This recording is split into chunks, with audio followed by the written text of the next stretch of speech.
I want the kids to remember that once upon a time, there was a principal who was there for them.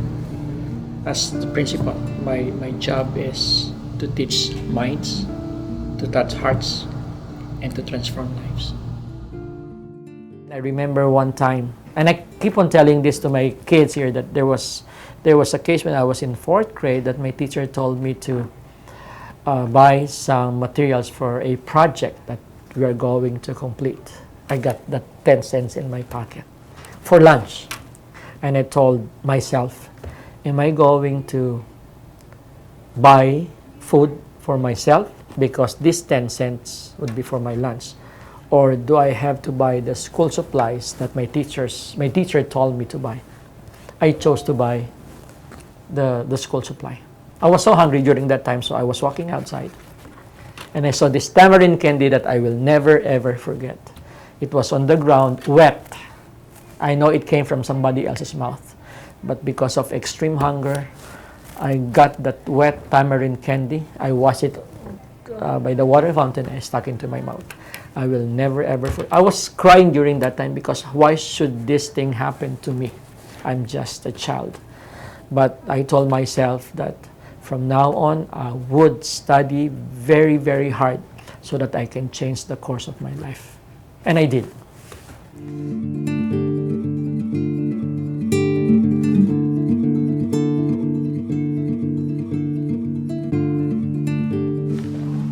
When I became a principal 6 years ago, I said that I cannot do it by myself. Left, right. Okay. I need the teachers, I need the students to be able to rise to the occasion. So how could I do that? I could only do that if I will build a positive relationship with the teachers and with the students. These are newcomers. We have only around 3. So they came straight from Mexico. They have nothing. 1, negative 3 times. So they don't know their ABCs or 1, 2, 3s and everything, but we try to help them. 3 and minus 1. Good morning. Good morning. We are from CNN, ABC, NBC, and I know you have a debate right now. We're going to be televised, all right? Do you think that the effect of the new emails coming out is going to have an effect on the presidential campaign? So we have the parent liaison and the parent. She is one of the parents of a 6th grade, and she is our parent liaison. She volunteers here as a parent. She helps the parent liaison for anything like anything. Anything. ¿Cuántos comidas? 2. Un primero comida. It's very, very important for me to talk in Spanish because you build relationship if you know the culture. Muy guapito. Muy guapo. Handsome.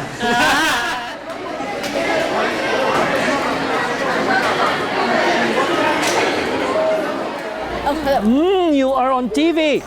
Move. Is your mom busy this evening for the Zumba? No?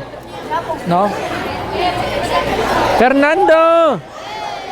No más tarde en la escuela. When they take the lunch, first and second lunches, I would go to the cafeteria. We would line up there, and then we talk. 1, 2, 3 seconds. Try to say, okay, we're here, we talk. And then when we go out, that's the time that we talk. We could probably play basketball or volleyball or anything. Or I could probably sit down with you and discuss, okay, what's your homework for today? So there are a variety of things that we do outside. And that's the most important period for me when I'm in school, when I have to be with the kids. I have a lot of reports to finish. All of them there. But I see to it that I have time with them. Because when you open up the communication, the relationship with the kids would be better because they trust you. Because it's so easy for them. Oh, Dr. T, when you were young, you were like us. How are we saying that this program is working? How do we measure that? I have 4 teacher leaders, 1 in 6th grade, 1 in 7th grade, 1 in 8th grade, and 1 elective. And then there are the ones leading the PLC or professional learning community. A progress report of their remediation. Could it be added to the progress report already being generated? Like We could. She writes notes. My job as a principal is really to inspire them to do the things that they have to do, but I also empower them, especially in the decision-making process.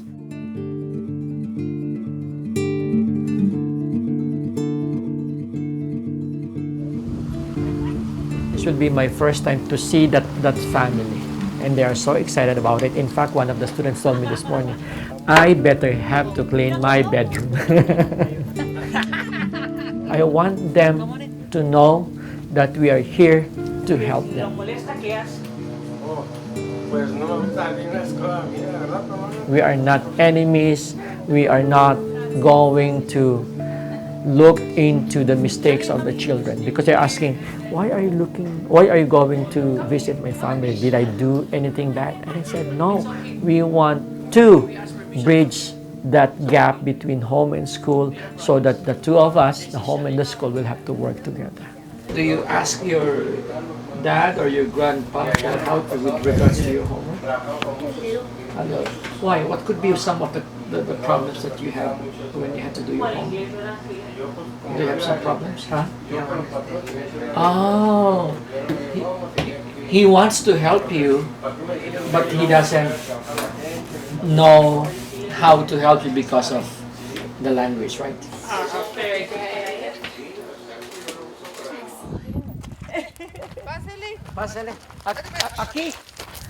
That's the reason why it's so important to have home visit. Oh, that's magic. To be able to see the real life of our family.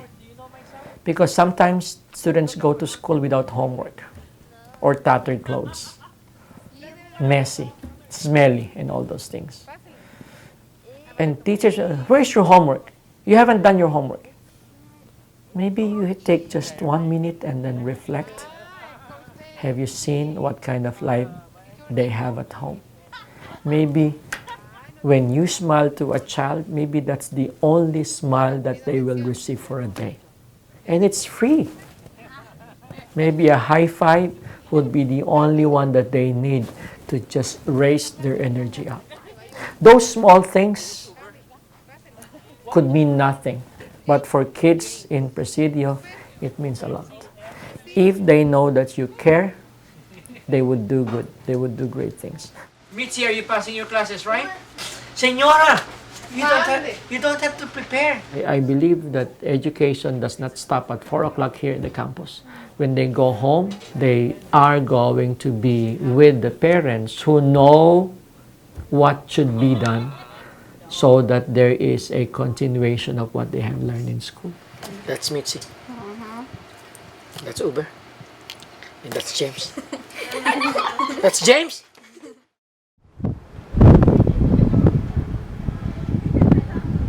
Every other Friday, we have the coffee talk. We invite parents to talk informally about how we could help parents help their children at home. It's not a training that, okay, these are the things that you're going. No, we share ideas. A big change on the lessons that being taught to the students. I learn from them too, because I have my own child who is a 7th grade. So, oh, that would be a good idea. I would probably copy your idea and I will be sharing it with my kid. So it's a sharing. Parents have goals for their children. The school, we have goals for our students. Let us just combine our goals to have just one goal, and that's the best interest of every child in the campus.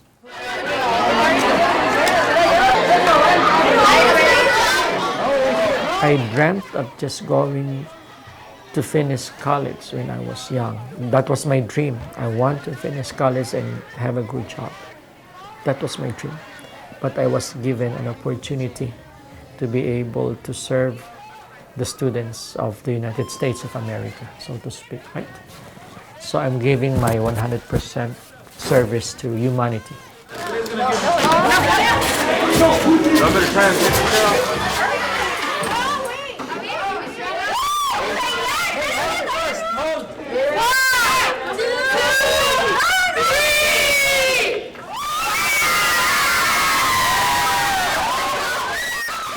Being the principal of the year and Harvard, these are just gifts that were given to me so that I can still improve my craft as an educator. I traveled each and every highway and more, much more than this. I did it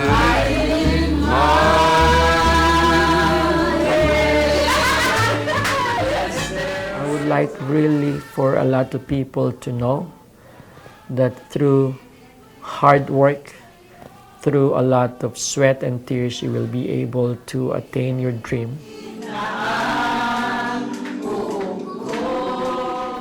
Even though you are under poverty or you are poor, you can wish, and wish would come true if you have the determination and compassion to achieve those things. Poverty is not a hindrance to success.